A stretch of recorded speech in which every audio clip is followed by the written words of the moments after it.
Alors, il faut espérer que ce soit un accord qui puisse durer, parce que vous l'avez dit, le président Trump, qui est un président du bras de fer, enfin, toutes ses actions sont guidées par cette idée la relation à l'autre est toujours une relation transactionnelle et qu'il faut avoir de son côté le rapport de force le plus favorable. Et donc, il a en quelque sorte obtenu à l'arraché, vous l'avez dit, par la force, pourrait-on ajouter, un accord entre les deux parties. Est-ce que cet accord s'attaque véritablement aux causes du conflit, aux causes qui font que ce conflit est endémique dans cette région? Rien n'est moins sûr.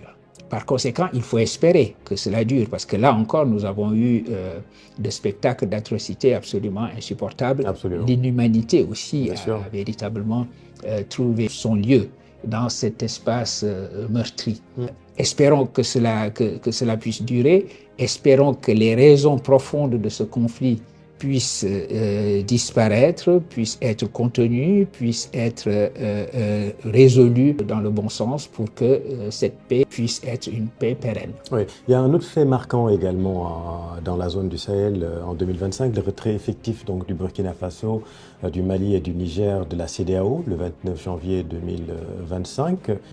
Ce qui a formalisé une rupture majeure. Ce divorce consommé entre la CEDEAO et l'AES, est-ce l'échec de la recherche d'un cadre de dialogue ouest-africain que vous avez toujours appelé de vos voeux? Écoutez, oui, moi j'aime utiliser l'expression l'Ouest africain. L'Ouest africain comme si c'était un seul pays. Et j'espère vraiment que l'Ouest africain en voie de construction pourra se réaliser dans un avenir proche. Cette fracture qui est intervenue et cette consolidation qui est de la sortie de ces trois États de la CEDEAO en réponse à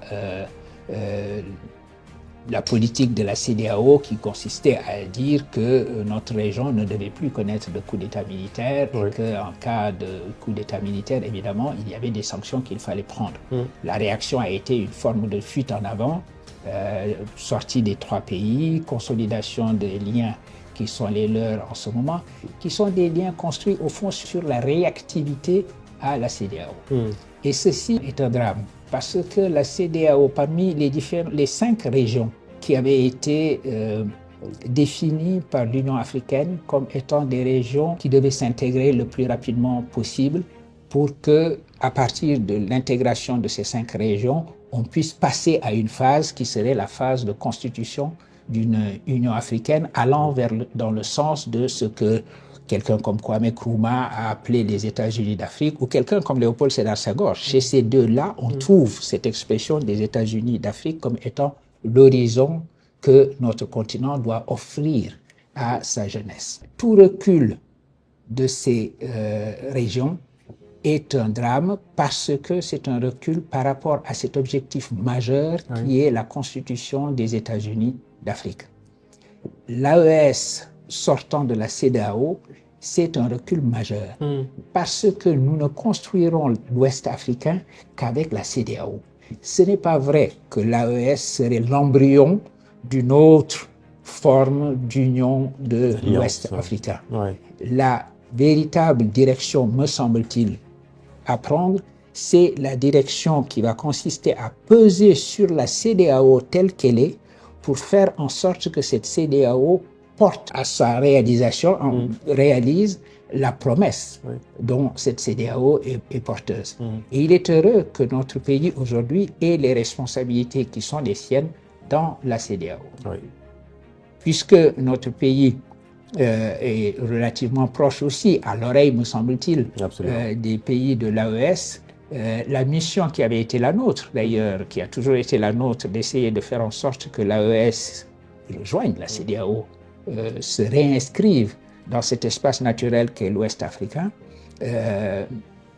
devrait pouvoir être conduite avec sagesse et un esprit de construction véritablement, parce que un éclatement de la CEDEAO serait la pire chose qui puisse arriver à notre région. Est-ce que cet éclatement, pour reprendre votre mot, serait le signe d'un enlisement des nationalismes qui fragiliseraient cette région de l'Ouest africain, comme on dit, comme vous dites. Mais oui, parce que le réveil des nationalismes, les nationalismes, une face positive, si vous voulez, l'idée de le sentiment national, le sentiment patriotique, le sentiment de construire sa propre patrie en toute autonomie est un bon sentiment parce que c'est un sentiment qui peut aller en direction de la construction. Et il faut bien se rendre compte que le nationalisme a une face obscure, une face négative, qui est que le nationalisme fragmente. On a vu l'histoire, relire l'histoire des nationalismes, c'est comprendre que les nationalismes aussi peuvent mener à la guerre, que les nationalismes, cela fragmente, que les nationalismes ne sont pas toujours dans la voie de la construction. Et donc, il ne faut jamais oublier, dans le discours le plus nationaliste qui soit, la perspective de l'internationalisme, la perspective du cosmopolitisme, un mot qui aujourd'hui semble être un mot banni et honni, un mot des ténèbres, mais l'idée d'une citoyenneté mondiale doit être notre horizon. Une citoyenneté africaine est à construire, une citoyenneté mondiale doit être notre horizon, et c'est cela que j'entendais par la politique d'humanité. En revenir à cet aspect-là, et avoir le sentiment que nationalisme ne rime pas toujours nécessairement avec la bonne politique à mener, c'est quelque chose qu'il nous faut nous rappeler aujourd'hui au plus fort des crises que nous vivons, et donc avoir toujours cet horizon humain en perspective. Face à ces tensions politiques récurrentes, sur quoi la jeunesse africaine peut-elle encore fonder son espoir démocratique? L'espoir réside-t-il dans une réinvention des institutions plutôt que dans les figures politiques? Il y a déjà une chose sur laquelle il faut attirer l'attention de cette jeunesse, c'est le développement d'un certain scepticisme démocratique.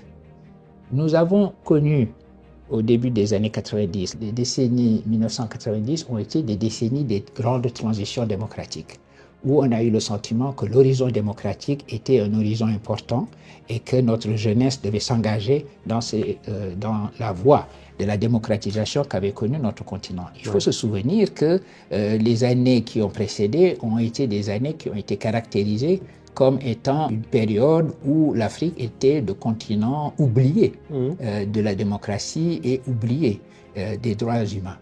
Les choses avaient changé dans les années 90. Aujourd'hui, il semblerait que la démocratie qui est en recul, pas seulement sur notre continent d'ailleurs, qui est en recul partout, soit menacée par ce que l'on appelle un scepticisme démocratique,